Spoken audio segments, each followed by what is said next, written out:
أعوذ بالله من الشيطان الرجيم.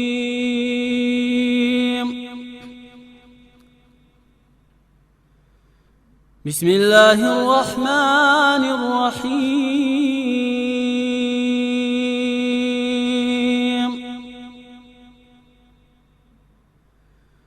ولقد جاءت رسلنا إبراهيم بالبشرى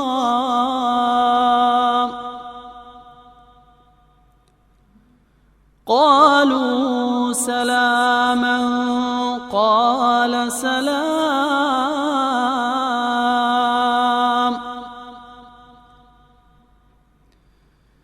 فما لبث أن جاء بعجل حنيظ.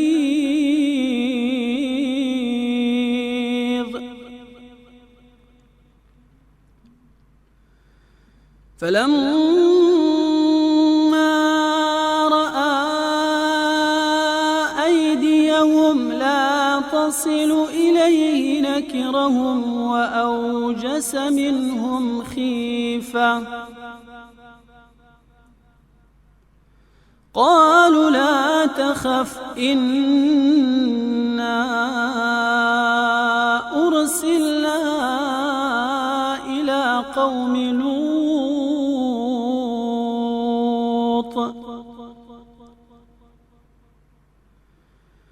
وامرأته قائمة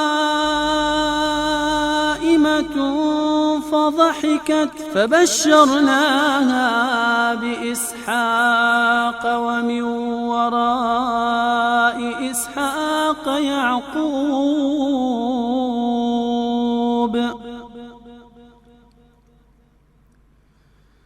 قالت يا ويلتى أألد وأنا عجوز وهذا بعلي شيخا إن هذا لشيء عجيب.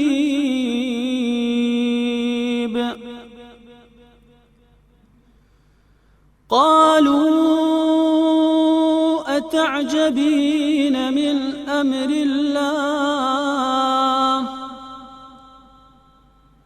رحمة الله وبركاته عليكم أهل البيت إنه حميد مجيد. صدق الله